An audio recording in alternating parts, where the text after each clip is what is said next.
বাংলাদেশের আকাশ প্রতিরক্ষার নতুন সংযোজন উদ্বোধন করলেন প্রধানমন্ত্রী। মাননীয় প্রধানমন্ত্রী জনাব তারেক রহমান ও গবেষণা স্থাপনা সরেজমিনে পরিদর্শন করেছেন। ঢাকা সেনানিবাসের এয়ার ডিফেন্স অপারেশন সেন্টার এডিওসি-এ তিনি air defence system integration ADSI এর উদ্বোধনী ফলক উন্মোচন করেন এবং এর কার্যক্রম প্রত্যক্ষ করেন। এডিএসআই মূলত আকাশ প্রতিরক্ষা সেন্সর, রাডার, কমান্ড সিস্টেম এবং অস্ত্র ব্যবস্থাকে একটি সমন্বিত নেটওয়ার্কে যুক্ত করে। ফলে আকাশসীমায় কোনো হুমকি শনাক্ত হলে তার তথ্য দ্রুত বিশ্লেষণ করে সংশ্লিষ্ট কমান্ড সেন্টারে পাঠানো এবং প্রয়োজন অনুযায়ী প্রতিরোধ ব্যবস্থা সক্রিয় করা সম্ভব হয়। বিভিন্ন এয়ার ডিফেন্স অ্যাসেটকে একই কমান্ড এন্ড কন্ট্রোল কাঠামোর অধীনে এনে দ্রুত সিদ্ধান্ত গ্রহণের সক্ষমতা বাড়ায়। শুধুমাত্র উন্নত বিমান, রানওয়ে আর হ্যাঙ্গারই প্রয়োজনীয় অবকাঠামো নয়, আসল অবকাঠামো হলো network system, advance radar and air defence command, advance training and simulation system ইত্যাদি।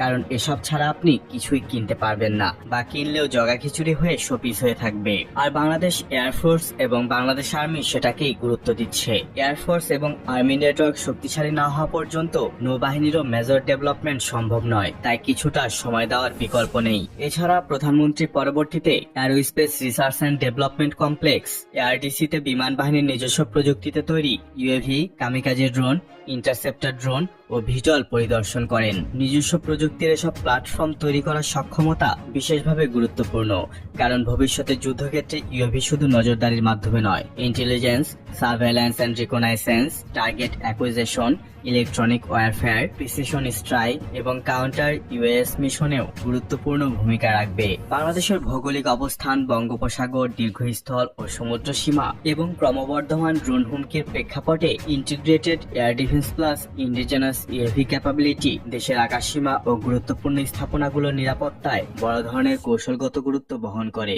বিশেষ করে বিদেশি প্রযুক্তির উপর নির্ভরতা কমিয়ে নিজেদের প্রয়োজন অনুযায়ী ইউএভি ও আকাশ প্রতিরক্ষা প্রযুক্তি উন্নয়নের সক্ষমতা অর্জন ভবিষ্যতে বাংলাদেশের প্রযুক্তিগত আত্মনির্ভরতা এবং প্রতিরক্ষা সক্ষমতা বৃদ্ধির গুরুত্বপূর্ণ ভিত্তি হয়ে উঠতে পারে।